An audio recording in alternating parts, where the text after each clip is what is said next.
So finally, after all that, we're on.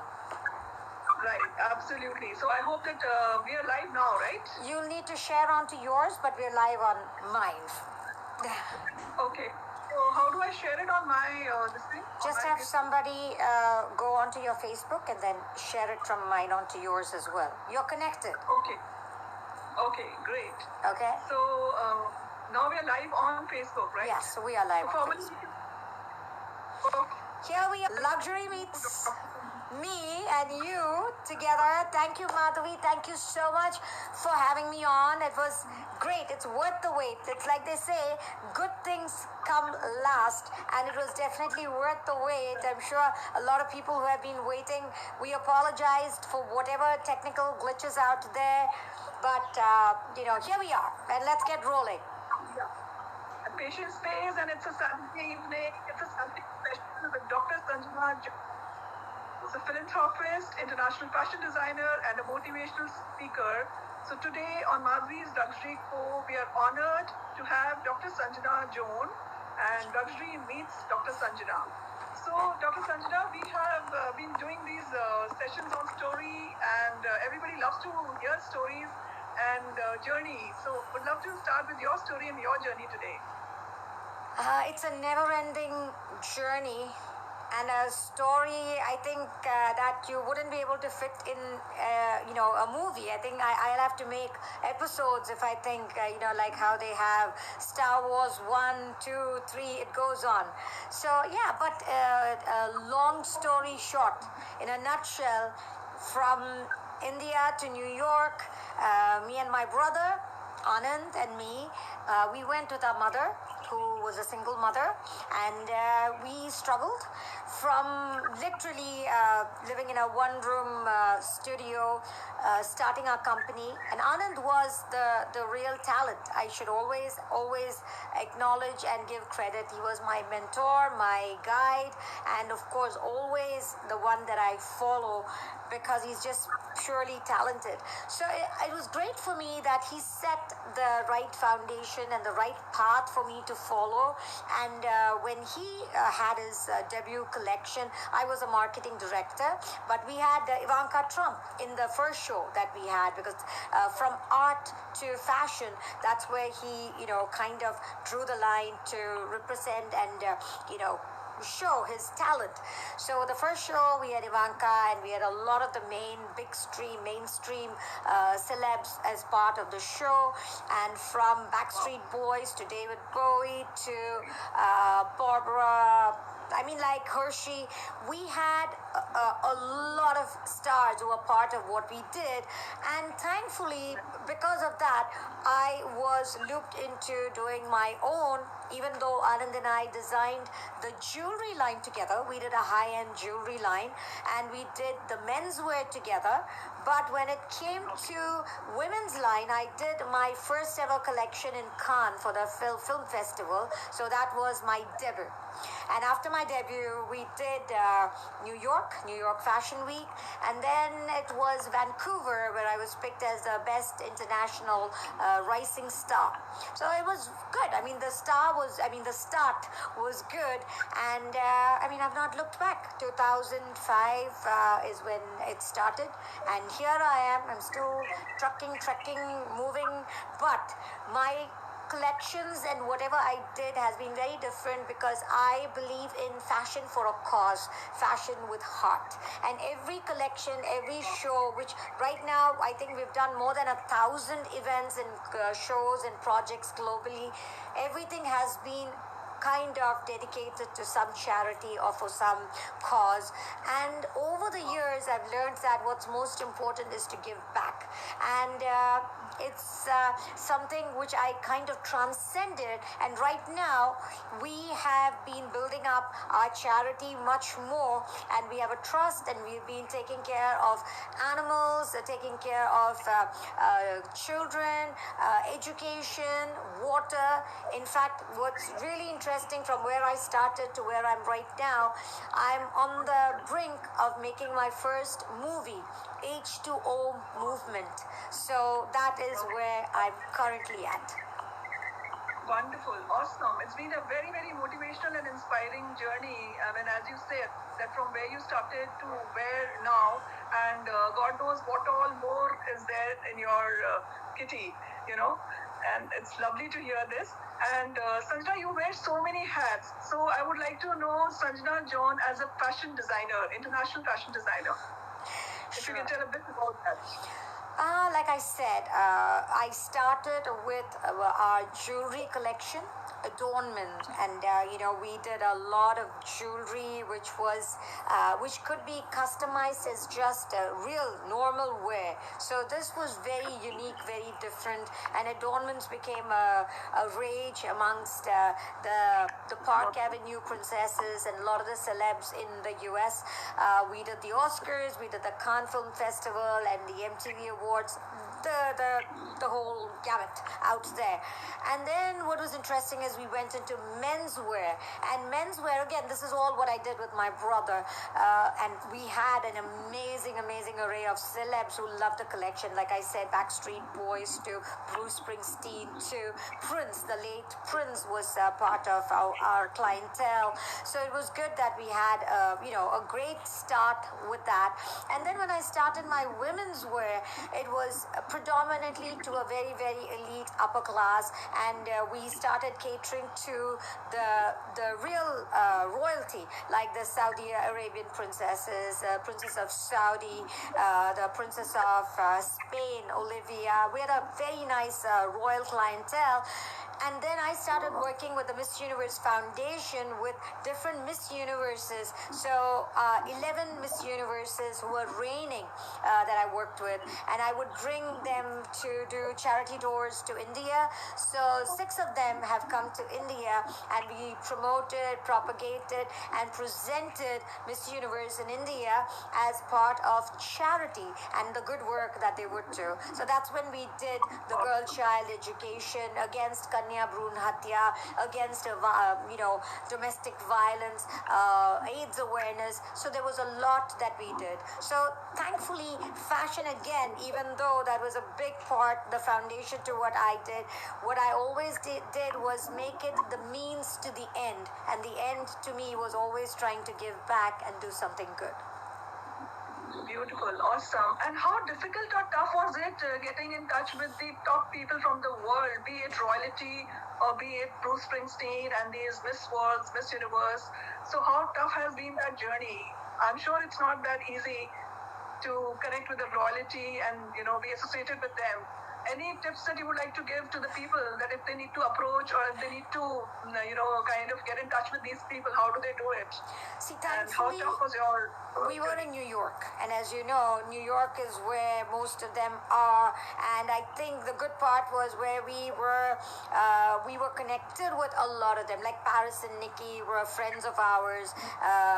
We had Elizabeth Jagger, Mick Jagger's daughter. I mean, it was just that it was the same circle, and we moved with the right people. And of course, they loved. I mean, thankfully for me, the kickstart was of course Anand. They loved his work. They loved the kind of talent that he eluded, and it was good that I was kind of in the shadows, but I was able to kind of pick up the little bits and pieces that came from him. So totally the credit goes to him for me having that access and accessibility to all those people, including royalty, including the celebs, including the Miss Universes. The Miss Universe organization was actually started by a friend of mine, so that way I started working, but then after she left too, we continued working. And Donald Trump, the current president, actually was the head of the Miss Universe organization. So it was good that we had access, not just the access, but we got to work with most of them at different parts and different points of time. Right. Wonderful. Yeah, I think when you're friends, things get easier. If you're in the same circle, then it's easier to approach the people and then do good work together. And it's like I have you, Madhavi. It's like I have you, Madhavi, the right connection out here. So yeah, you get to, you don't need to be working too hard. So knowing the right people always helps. Yeah, and it's sometimes I think also like-minded people get together. It's just sometimes you click very well with the like-minded people, and it's easier. Sure. You need to learn to grow together. I think it is when you have inhibitions, it's when you have unnecessary jealousies and trivial issues with the other one doing better than you. Right. You try to drag the other person down. If you learn to live and let live, I think that's the important thing. Live and let live, and learn to grow Yeah. together. I think then it works really well. Very, very well said, and that's a wonderful tip that people can take. That you grow and let others also grow with you. Things automatically happen. And how do we see you as a fashion designer? Because you do a lot of work, organic and environment friendly, fashion in New York and globally. Yes. I am against any kind of pain, harm, so I don't use fur. Even though we've been approached by a lot of the largest fur companies, because that's the luxury, high-end luxury market, and I didn't want to be part of that. Same goes for leather. I don't use leather in any of my collections, and I try to use everything that is organic as much as possible, even though sometimes that's not always possible, but environment friendly.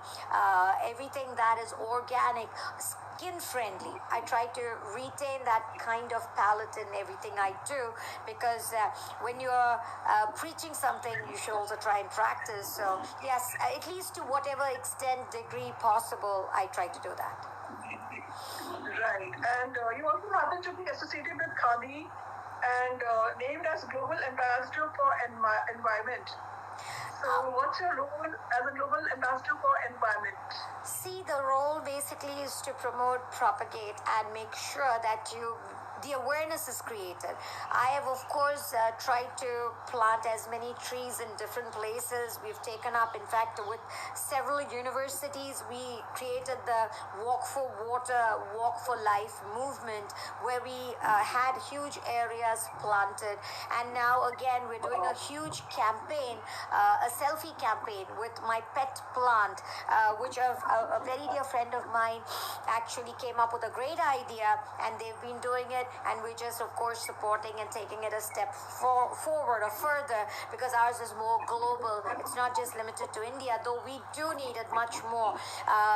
We are trying. There's a very dear friend in Hyderabad. In fact, she was one of the warriors that water warriors that Modi ji had picked. So we're trying to work with her to propagate tree planting and rainwater harvesting. So it kind of goes hand in hand. And again, the use of fabrics is also very important, because the more synthetics that you use, more fabrics that are not environment friendly, the usage and wastage of water is much more. So that's why it's interplay. It kind of works with each other.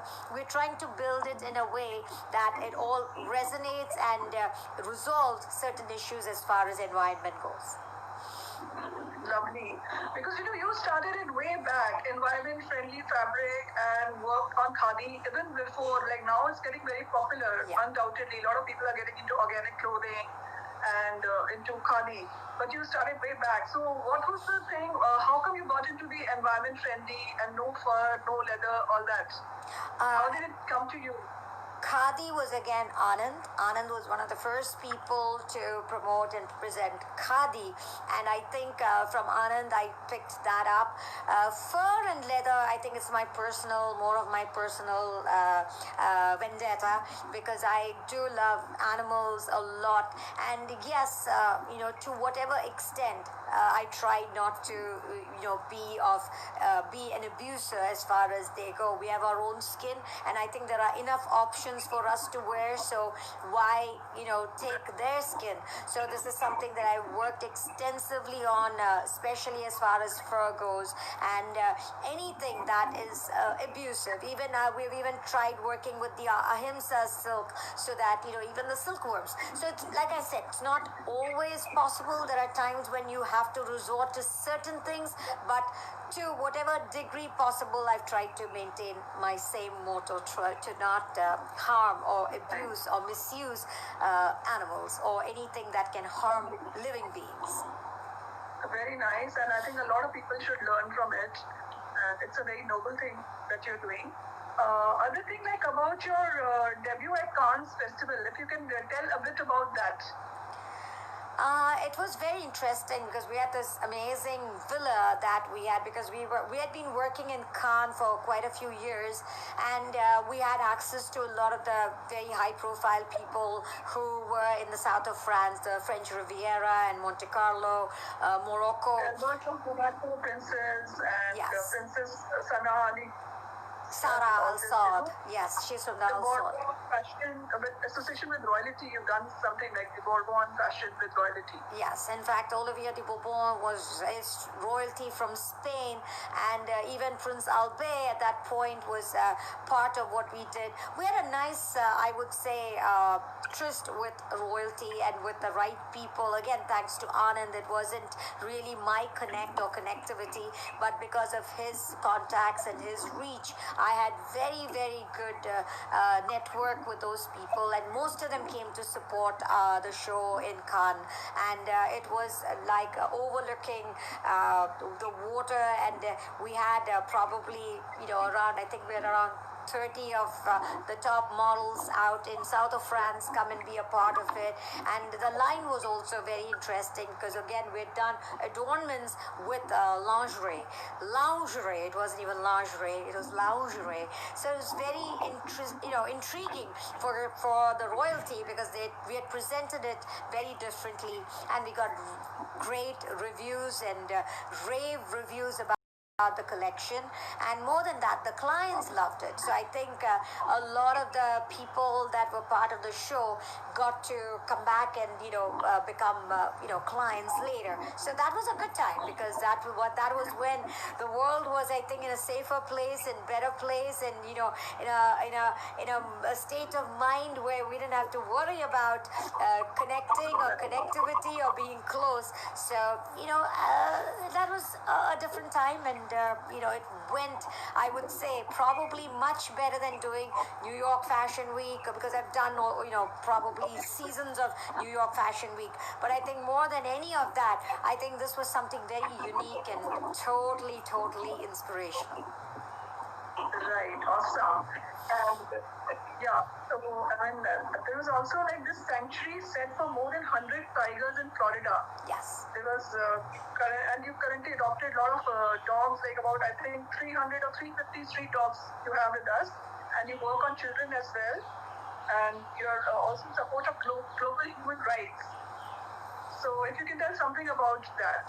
Sure. Actually, the tigers, again, that was Anand's pet project, because one of the largest sanctuaries that he had created with Michelle Rodriguez, who was a very dear friend of ours, the actress from Fast and the Furious and Blue Crush. I mean, she's done a lot of movies, but they put the project together.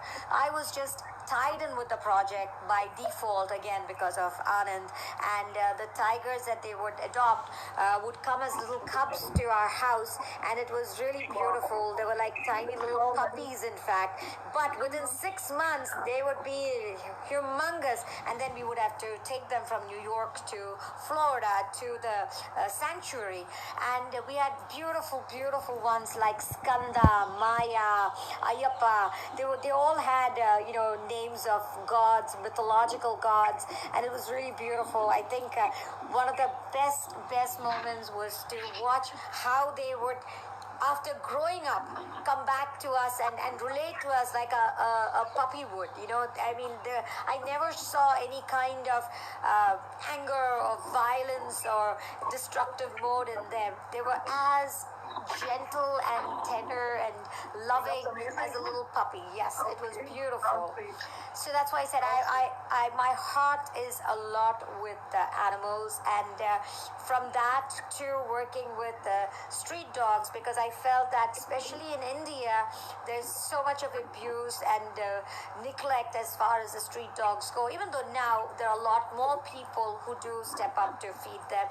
So I started working with the street dogs and adopting them. So we have currently a lot of them housed where I stay. So if you hear sounds in between, sorry, it's a dog house. We can't do much about it.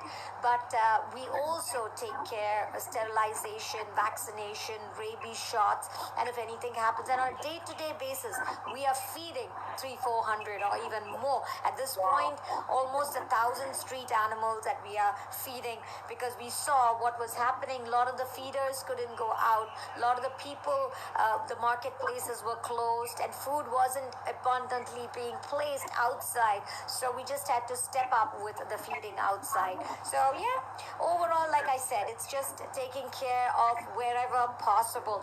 Even feeding birds, feeding ants. I think it's just we live in a world where we have to fend for each other, and I think whatever little you can do, you should try and do to the best possible you can. Very nice. Very nice. From a glamorous, it's a real contrast in how beautifully you're doing it, from being a fashion designer to, international fashion designer, motivational speaker, philanthropist, and doing so much for the children, for dogs, and for environment. It's amazing to see your work, that you've been doing. If you can mention something about the Miss Universe thing which happened, where you had Donald Trump, Ivanka Trump, Tiffany Trump, Paris, and Nikki Hilton. See, all of them have been working with us at different points. In fact, the almost the entire Trump family worked with Anand. Right. And that's how I had access, because Ivanka was part of the first show, and then we worked with Marla, the current first lady, walked for Anand. Ivanka several times, not once, but several times Ivanka has walked. Tiffany, we did shoots for the girl child, Tiffy, and Marla, that is Trump's second wife. So, and then Donnie Jr.'s wife at that point, even Vanessa, worked with Anand, and we had a lot of work that we did for charity and things together. So over the years, the entire family, at some point or the other, we had worked with. As far as Paris and Nikki, Anand introduced them, so they were like the I would say, for the highlights of Fashion Week at that point. But Anand was the one who first brought them to the fashion world and to the runway. So we had, again, a very good run with the Park Avenue Princesses. There was a huge circle, Nikki and Paris, and you had the Bronfmans, and you had the Bloombergs. So there was a little circle, and most of them at that point we worked with extensively. And the Miss Universe Foundation, because over the years, every reigning Miss Universe we would work with. So like, we had Amelia Vega and Zuleika Rivera, Jennifer Hawkins, from different parts of the world. It was really, again, a cultural cuisine, because you got to not just work with them, but to learn with them. The languages were different, their likings were different, likes and dislikes were different, and more importantly, how you dealt with them had to be different. Especially if you brought them to India, you had to make them understand how things were and how you had to, behave out, a certain way, with respect and with, the right format. So it was interesting. With each person, it was a new learning curve. Beautiful. I think you've been with all the power people from the world, and you surely make India proud, because it's a proud for our country if somebody is estimated top people in the world so closely and done such good work, amazingly good work. And I believe Sanjna was tied up with United Nations and a press conference in New York headquarters. You held a press conference in New York. Yes, So we've if you had. can just that, your tie-up with the United Nations and the press conference that you had in New York headquarters, where Salman Khan and Sohail Khan, Sushmita Sen, Ria and Raima Sen, Sajid and Wajid Ali Khan, they were all there, I believe. No, they were here for a show in India that we did. It was called Family, and it was all for family that we had. And I had siblings walk together. I had family literally walk together to show the strength of family. So we had, I think, 18 celebrities come together for that show in India, and it was really good. That's when Salman Bhai and Sohail Bhai and Sushmita and everybody came together for that. The US one at the UN was with Miss Universe, and we had Michelle Rodriguez, and we had Calpen and Anand, and we did that again. That was for AIDS awareness globally, because UN, of course, propagates that. So that was mainly for that. And currently, I'm part of one of the biggest bodies or that works with entities out there representing the UN. Dr. Bobby Kaluti's Friends for Good Health. So I'm the spokesperson and India chairperson. So we are doing a lot of work right now. In fact, tomorrow we have a very large webinar and conference with a lot of the top doctors from the US who are going to be joining, because the current condition out there. So even though fashion and luxury is something that I worked with, I think the foundation has always been humanity and trying to be a better human being and to reach out and help humanity. So I think everything, but if I sum it up, it's just one: before, beyond caste, creed, color, culture, cult, there's only one thing: humanity. And I think my life is basically around that. It's about being human, as Salman Khan says, being human. It's about being human. Yeah. Also about being human, because if you ask me, being human is it's a very generic. But I think humanity relates to a lot more. You can be human, but you have to understand humanitarianism. So I think that's why we brought this whole concept, which we are doing right now, ambassadors of humanity.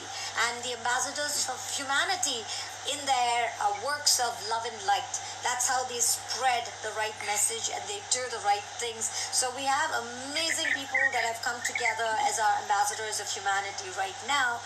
And that is a new project, because during lockdown, obviously, we couldn't go out and do much. So we've been sitting here and building our ambassadors of humanity, which we're again very thankful that we got great people come together.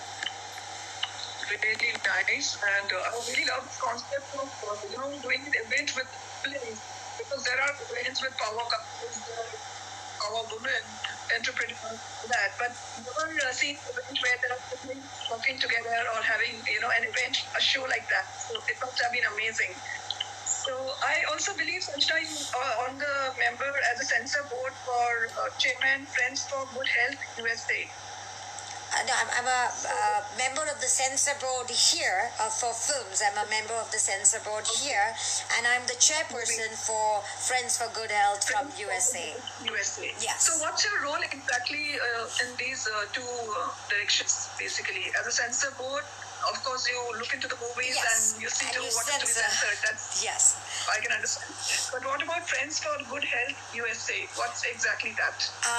Again, it's doing good humanitarian work. Like right now, Friends for Good Health USA has been distributing a lot of masks and helping the older people out there, because you have a lot of let's say older people that need care and attention and medication. So they've been providing a lot of that. Dr. Bobby Kaloti has been doing that. Even out here, we're trying to incorporate and see how help can be moved to India as well, because we've been feeding, we've been taking care, like I said, providing medication, giving sanitizers. We have even been making sure that people, if they need something, even a phone call, a lot of people at times they just need to know that there's somebody that can reach out and speak and at least make sure. So we're just making sure that there's a good network of people that can do whatever possible within the constraints of what we can do within lockdown. But feeding, yes, we have been going and taking care of as many people as possible and as many animals as possible, because that I saw was a huge need out there. So we've been taking care of a lot of animals out there. Right. And anything specific that you're doing at this moment of the pandemic, like COVID? globally. Are you also doing something related to COVID as of now? We've been working with all the COVID warriors. In fact, the awareness programs, we've been getting support. In fact, I did one for the super cops.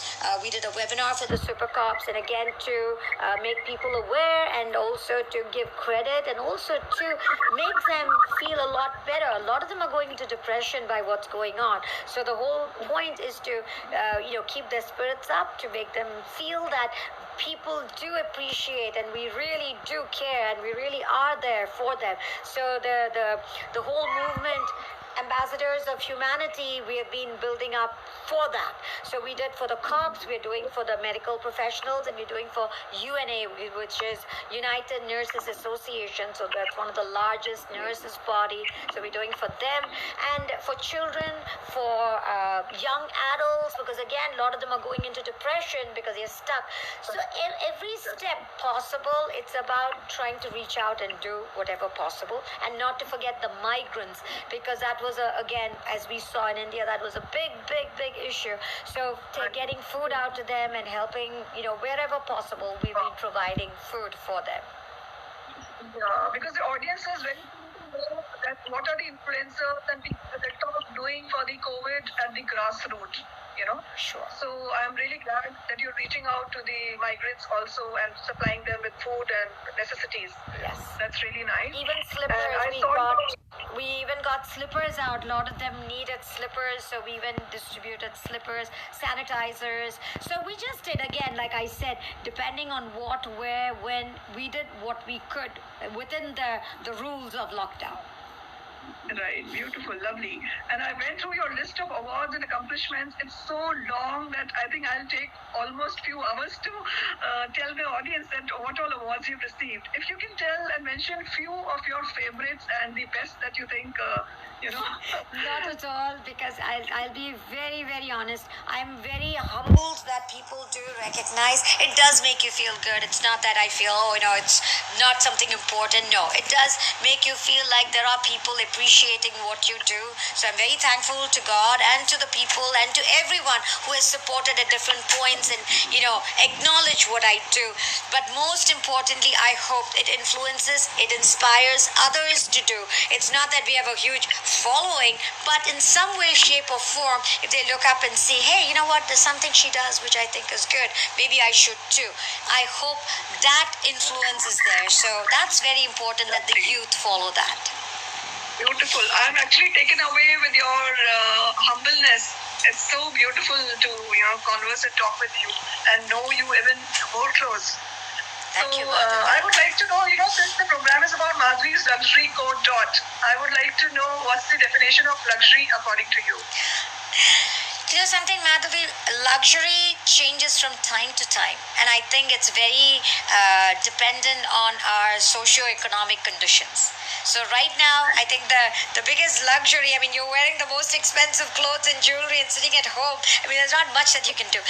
Luxury is being comfortable within the constraints of whatever we have going around us, yet being totally the best and doing your best. So I do know, people who have the most expensive cars, it's not really going to take them far. Right now, the fact that you can even step out is the biggest luxury. The fact that you're able to communicate, I think the biggest luxury that you have is internet, that you're able to watch, talk. So luxury varies from time to time. And again, I think it all boils down to, like I said, the socio-economic conditions that we are in. And hopefully it changes back to a better format of luxury where we can go back to at least enjoying a few things that we always did. Right, beautiful, very well said. And what is the next that you're planning? Like, you've been into so many things, you've done so much already. So what more do you think is there? Like I said, I'm in the process of making my first movie. So in fact, I was supposed to go to college right now because I wanted to do better because I can make it, but I wanted to, get a little more technically savvy at what I did. So I was supposed to be in USC from April, but obviously thanks to COVID and thanks to the lockdown, I'm here.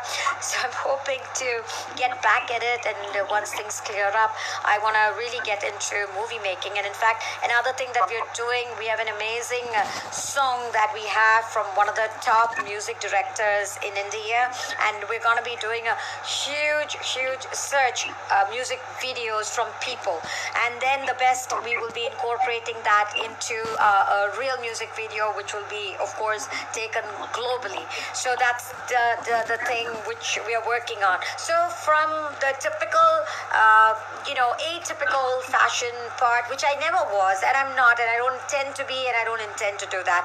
I want to, of course, make sure art is I think it's something that you can display in different forms. If you're a good artist, you can. I'm not a great artist, but I can definitely replicate and represent things in a much better way. So I can stylize things much better.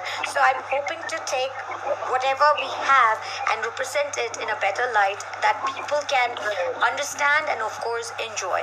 So the next step right now, as we're still in lockdown, would be the music videos which we are creating and short films on people who are stuck in, and we're doing a special with youngsters who can make and send, and we'll be incorporating all that into COVID tales. So that's the thing, the COVID. Interesting. And I'm sure this project is going to be as successful as the earlier ones, and really looking forward for the music album as well as the movie. And how do we see you as a motivational speaker? Because you're also a motivational speaker. I hope this talk is motivational. I hope we are talking. No, what I try to do is make sure, reach out to people, because the needs of people are different. And at different times, there are different things that they want to hear. And sometimes you just have to hold their hand and understand them. It's not just what you want to say.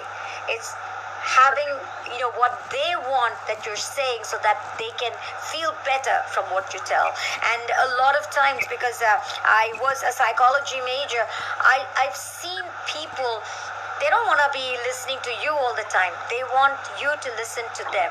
So a lot of it is understanding what they want, and then, of course, relaying the message in the right package to them. So yes, I try to motivate, and I hope it helps, especially with youngsters, because one good thing, I don't judge people. I try not to underestimate who they are or what they are. I take them with great value, no matter how big or small. And again, I don't condemn people. I'm pretty fair, not biased. So I think that's something which helps a lot when it comes to motivational speaking, because I truly relay me as a person in that when I speak to people, and I hope it really helps them. So much good things to learn from all that you said, being non-judgmental and all these things. I'm personally learning a lot, and I'm sure the audience would also. Last not the least, would like to have a message from you for the audience. Sure. I always tell people, there's only one bank balance that we take, and we never know when we are going to go. So that bank balance that we're going to actually take is our karmic balance. So be a good human being. Care, share. I mean, I think this lockdown was the biggest lesson that has taught everybody, no matter how much wealth, no matter whatever. And it's not discriminatory at all. We have to understand the value of human beings, and we have to understand the value of good health. All our lives, we run behind wealth and we lose our health. And then we use that wealth to try and regain our health. So the biggest lesson for all of us is use the time in the best way possible. Enjoy life. Enjoy every moment, because you never know. Live every day as it's your last. And learn to love, respect, value people as you would want them to learn, respect, love, respect, and value you. Awesome. Lovely. Awesome. It's been amazing, interacting with such a nice, kind, empathetic human being who's so humble, so down to earth. pleasure talking to you. Pleasure Have a was great mine, evening, and Madhavi. thank you so much for being on the chat. Always looking forward. After post-COVID, we'll hopefully see. Otherwise, we'll still see each other. Stay blessed. Stay loved and healthy. Love and light. Stay bright. Thank you. Bye-bye. Bye. Thanks.